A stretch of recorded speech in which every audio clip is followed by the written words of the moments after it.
Hey everyone, hopefully you're having a good day. My name's Andy. My channel's Finding Value. Today we're going to rip through Twitter, see what people are sharing. I know some people are talking about predictions for 2024, what occurred in 2023. I can talk about that as well on what I think may occur or what my strategies or viewpoints have been kind of at the beginning of some of these years. So we can talk about 2023 and 2024 and whatever else people are talking about on on social media. So it's going to be related to three topics: wealth building. It's going to be commodity related and or financial topics. So let's dive in. Let's see what's going on with Twitter.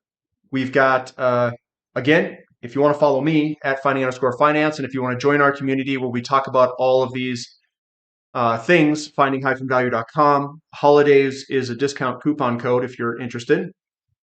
And that's where I dive into individual companies themselves. So Josh says, I'm thinking about sharing some predictions for 2024 despite my broken crystal ball. What are some of yours in terms of predictions? And I'm going to come right back in here quick. One thing I want to say is let's look backwards at 2023. 2023, we can kind of see some things that changed in my portfolio, at least, versus what I thought. So I thought 2023 we were going to get a big run the second half of 2023 in energy. Oil specifically is what I thought. And guess what? Didn't occur. It didn't occur. And now I'm thinking it's going to occur in 2024, a big run in oil. Another thing that I didn't really see coming in 2023 is my portfolio has changed quite a bit from a lot of the companies that I purchased here in 2023, specifically more towards the back end of 2023. I really, well, number one, I'm very heavy in energy related investments. That's uranium, natural gas, oil. And I was hoping that 2023 was going to be a big breakout year for oil on the back half. But that seems to be delayed, which is fine. It's not really a prediction that I had. I just thought, yeah, end of 2023, we were going to get a squeeze in oil, and oil prices were going to start to really hit it. So that looks to be delayed. Right now, knowing where the yield curve is at, where it's inverted, I think gold and silver have a very good chance of doing some very crazy things, along with rare earth metals and those types of stuff. Copper, a lot of the mining companies, I think, will do very well in 2024. But again, it seems like most of my predictions, if I were to try to predict things, do not turn out the way that I had hoped. It doesn't mean that the way I'm positioning was bad, because I had a very good year this year in terms of my returns. If you want to know, since I'm not in and out of stocks, I returned 23% is my year-to-date return for this year.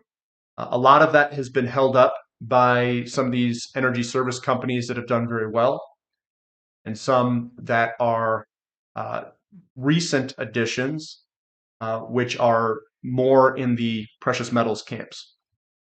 And then a lot of my other companies, some of my natural gas is down from their highs. Some of my energy has pulled back, and the portfolio on other sectors has basically pushed me to those levels. And I wouldn't have guessed that I would have been as heavy in the other sectors as I am, and as it turned out, because I've gotten heavier in iron ore, steel, all of those sectors, and they have really pushed the portfolio and carried a good weight of that portfolio higher. So I wouldn't have guessed that I would have been in most of those companies. I wouldn't have guessed that. So what I'm going to predict in 2024 is I think a lot of predictions that people have are going to be completely off. I think 2024 is going to be a tough one to get right. And my strategies are not going to change. My strategies are buy whatever is good in terms of value in the market. And that's exactly what I've done in 2023. And my portfolio hinges a lot off of how well oil and natural gas and energy service does because my positions are so large. And if I can eke out a 23% year to date gain based off of having that not really performing very well, I consider that a huge win by beating the market by a few percentage points. That's good. But if energy takes off, I'm going to rip it. I'm going to rip it. And uranium held the portfolio up too because I added in some pretty good time. So one thing I got right in 2023, or a few things I got right, is we got incredible buy opportunities. And I think, at least myself, I nailed a lot of the bottoms in a lot of these companies that gave me 30, 40, 50, 60% gains the same year that I purchased it, which really helped the portfolio lift up any of those underperformers because I'm not trading in and out. I'm just trying to time my buys. So I think I want to continue to do that, continue to buy where the value is in the market, continue to really get aggressive at ideal entry points in companies. And I'm not going to be concerned about the what the company sells or what sector it's necessarily in. But if the entire sector looks good, I'm going to buy it. I'm going to buy it. And that return is without dividends, just to let you know. My dividends are 20 something percent. So I guess I was up about 40 or 50% after because that's only my returns of uh, dollar account value. That's not returns in terms of dividends. So I guess I was up 40 or 50% this year with the dividends. That's another thing. I didn't mention that. But so I'm going to continue to buy value, continue to buy. I don't care what sector. If something's good and it's breaking out, I'm going to buy it and I'm going to hold on to it. Not going to change my strategies around it. 2024, my expectations are energy is going to do well. It's going to go sideways at worst, up uh, at best. It goes way up. With a lot of it could still be very volatile, but I think there's a lot of geopolitical risk out there, and I think the risk is all to the upside. I think the downside is basically taken out of it. I think the metals across the board, when I say metals, just across the board, I think metals are going to do well in 2024. That includes copper and precious metals. I think they're all going to do well. They're technically they look very good. So 2024, I think, if I were to make a guess, the metals in general are going to do very well. So I've got basically, steel, iron ore, all those look very good, and I think they're all going to do incredibly well. So basically, I think my whole portfolio is going to do well. I think uranium is going to do well. I think that momentum is going to continue. We could even see a blow off top over the next year or two.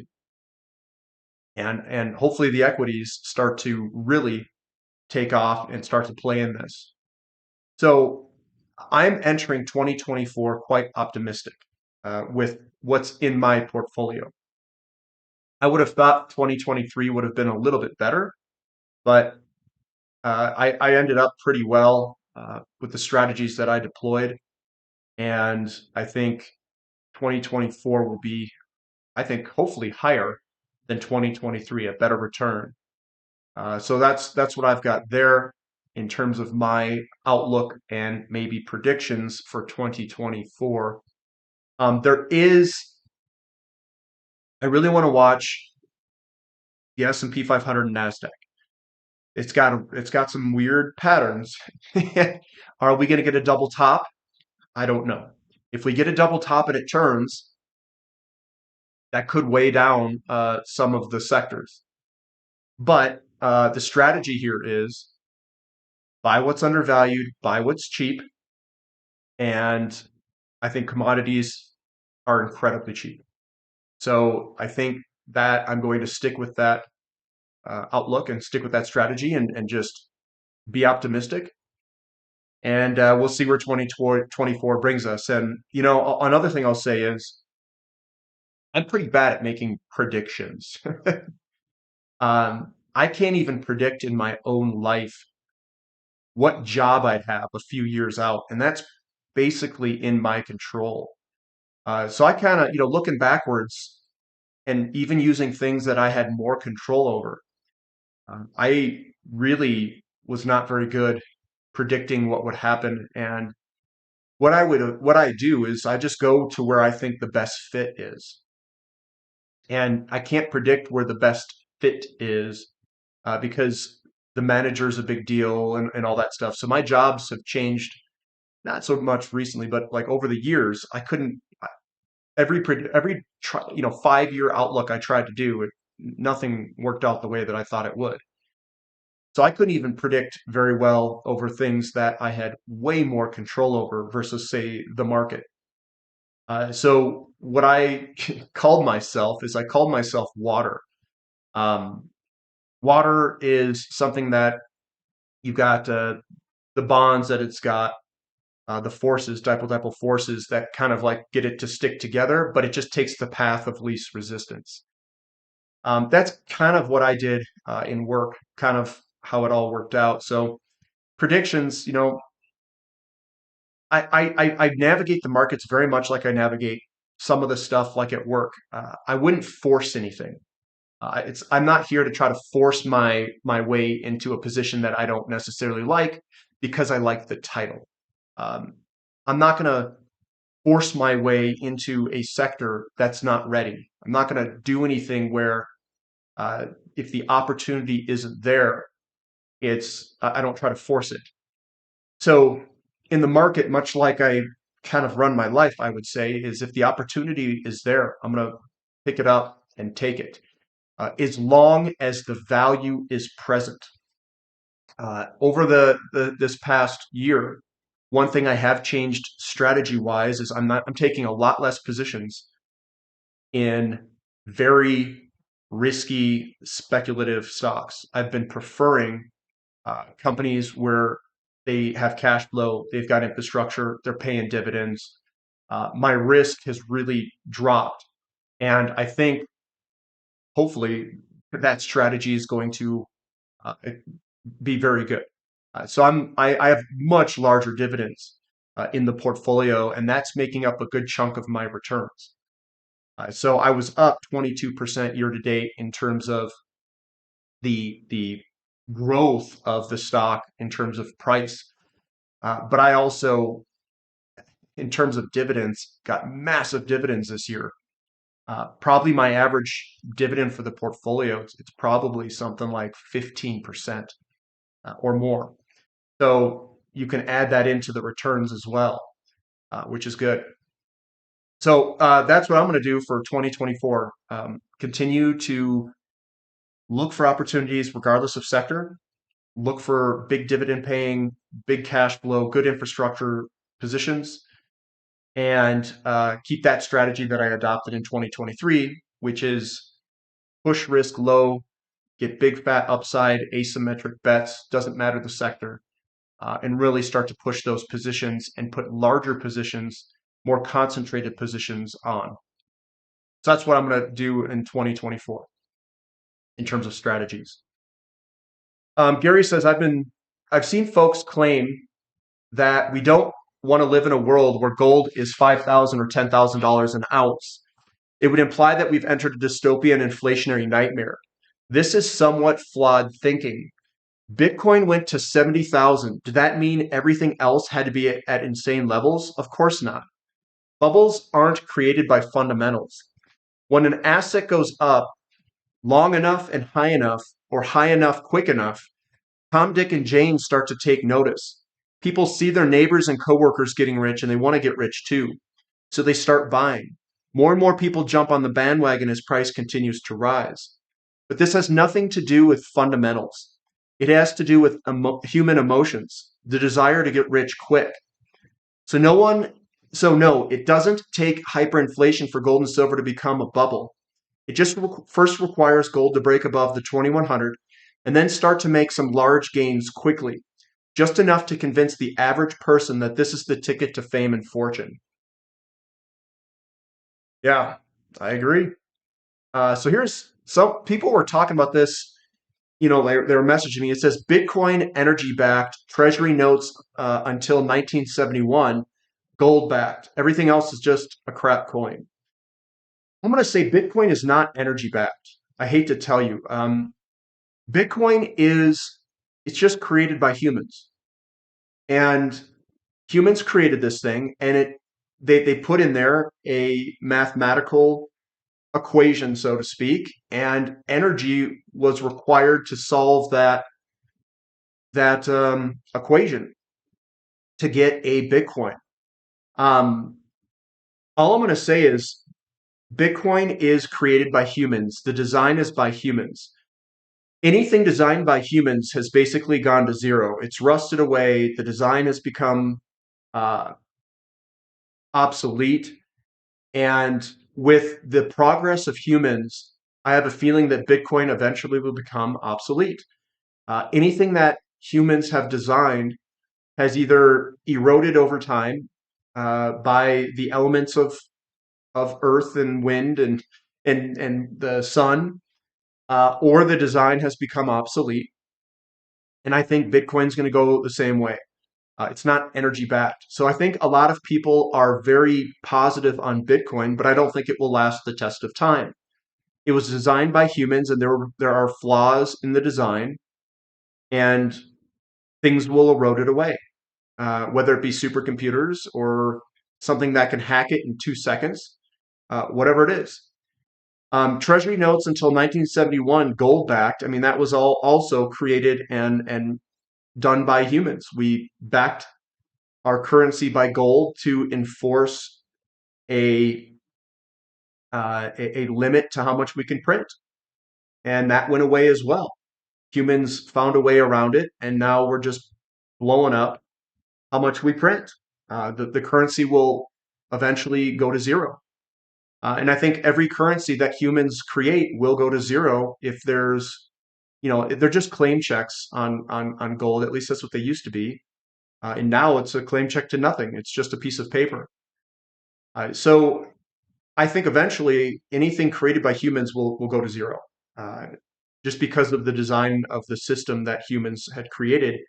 And humans don't know all of the potential outcomes. And you can have better designs that last longer, but I just think eventually everything will kind of go away.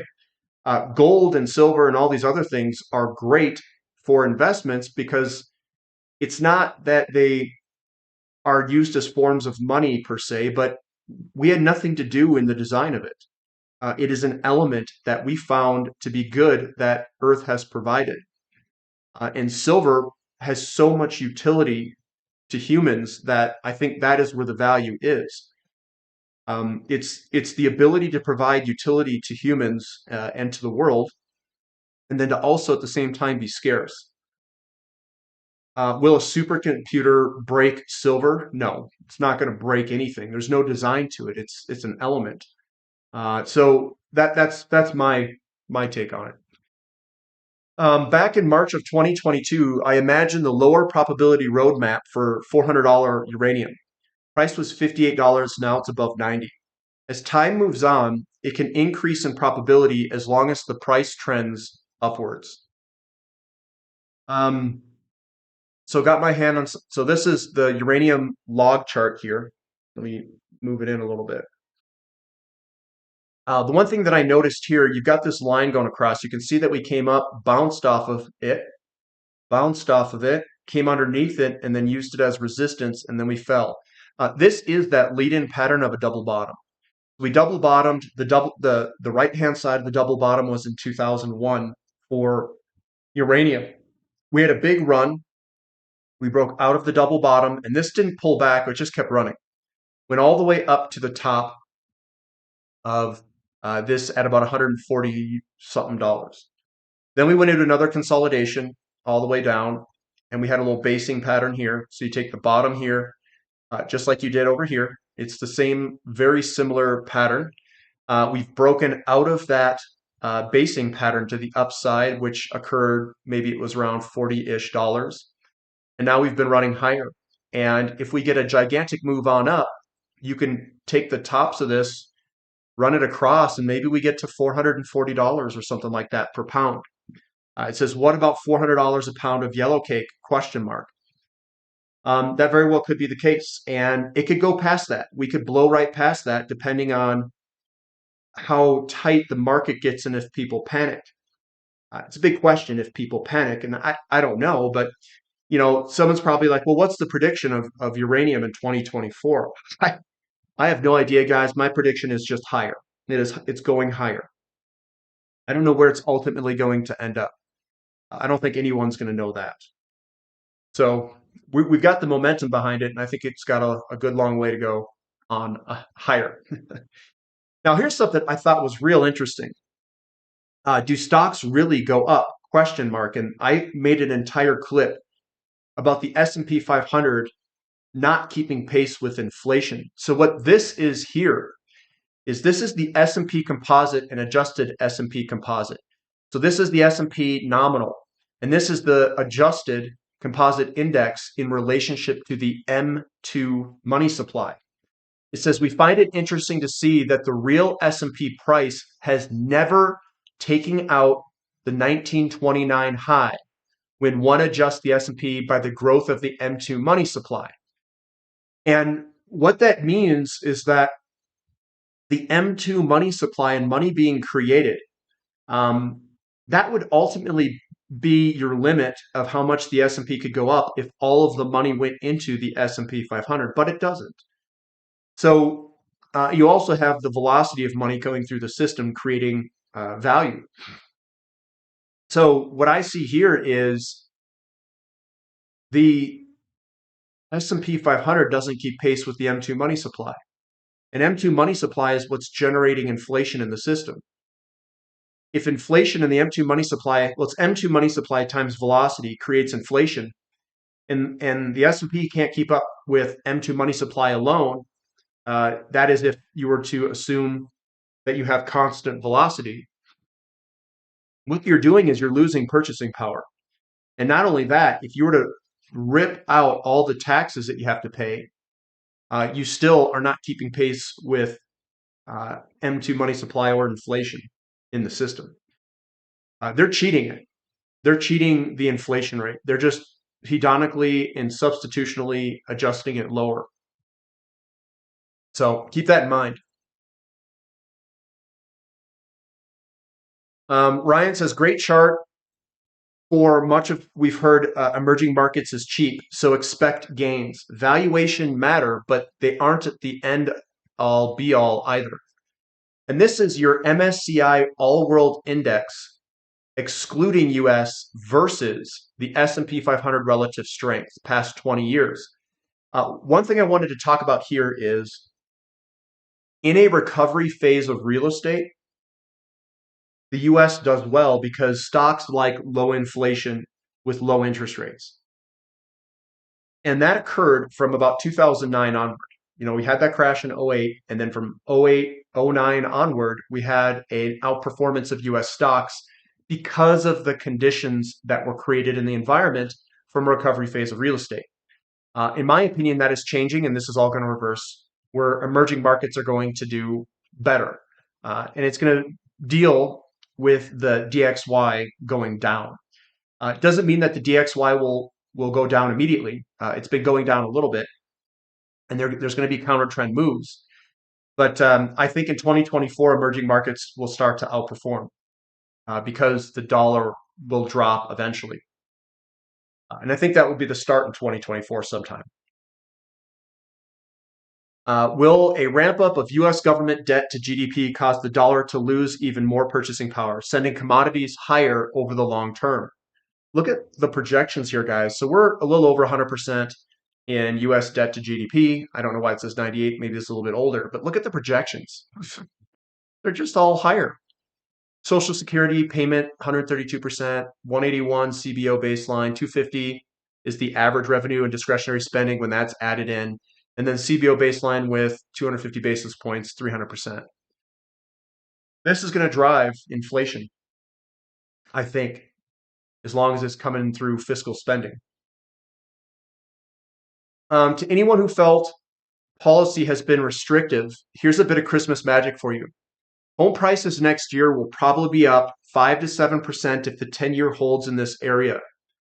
Only way to unlock existing inventory is higher prices. Santa here just in time.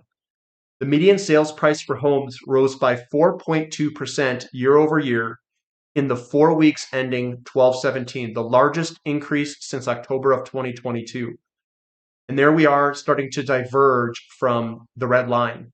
With interest rates coming back down, mortgage rates have fallen, and it could push pricing of homes higher.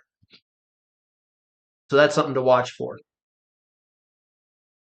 Every investor should watch this. It's only 14 years ago. People's portfolio losses in 2009 from 60 Minutes. I rode through 2009, and I was a newer investor. I was still in my 20s. I rode through it, and I just kept buying. That's what I did, and I did just fine. Yeah, my portfolio was down like 40 or 50% at some point in 2009. And that's what these people are talking about, how much they quote lost. But if you don't sell and you ride through it, I didn't find it too hard to ride through it. But I did also, I was young. I didn't have that much money in it. So Gary says, it's hard to believe so many traders can't understand this. We don't trade what happened 2 or 3 years ago. We try to anticipate when the market environment is about to change. You've watched dozens and dozens of times as I've called bottoms and intermediate degree corrections when everyone could only see losses indefinitely into the future. Recency bias is a trader's worst enemy. I see traders, a lot of traders, assuming that since metals have been stuck going nowhere for 3 years in the handle of a massive cup and handle base, that means metals are never going to produce any sustainable gains.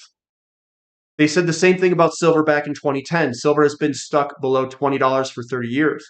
Obviously, that meant silver was never going to go above 20, right? Then the market environment changed. Silver broke through 20 and went to 50 in 8 months. The gold bull market is now in its 8th year. It's getting mature and time for gold to transition into its bubble phase. The line in the sand is a sustained breakout above $2,100 for gold. For silver, it's the $30 level. The banking cartel has temporarily blocked the breakout, but they aren't going to be able to hold it back. Maybe gold has to drop into an intermediate correction low of just below 1960 over the next month. Or maybe it breaks the suppression in January and we transition to a much different market environment. Either way, 2024 is going to be the year that gold starts to break out bubble phase of its secular bull market. Don't let recency bias blind you to the tremendous profit opportunity that this is setting up. And we've got $30. If we can break that in silver, it's going to go and beeline straight to 50. So it did that in $20 last bull market. So we're setting this up for a big move to the upside, and we just need to be patient. I'm taking my positions in silver and gold. I'm going to ride this thing, guys. It's going to do it very quick. Usually when it breaks, it's going to have a big move. And I want to partake in it. And that's where I'm going to end it, guys. That's what I've got for today. So thumb up for the content, subscribe to the channel, subscribe to the website if you guys like. And look on the website if you're a member, look for a potential training session that comes up. I'm still trying to figure out the date that I can do that. And since everyone's off, I can maybe do a quick overrun of the strategies that I'm doing. So look for it probably Wednesday, Thursday, or Friday, one of those days. I have to make sure I don't have anything on that day. And I'll put it on the website which day we're going to have that training session for. And what I'm going to cover is I'm going to cover my approach to the markets and tell you guys, what does a good entry point look like? Why do I think that's a good entry point? How do I use the 3 pillars: ratios, market conditions, and technical analysis? How do I use those? What would be a good approach? What would be something I'm looking for in the company itself? I'm just going to answer a whole bunch of different things of how I view these markets. So look for that if you're part of it, and look for a post probably coming out here soon. But that's what I've got, guys. We'll catch you next time. This is Finding Value.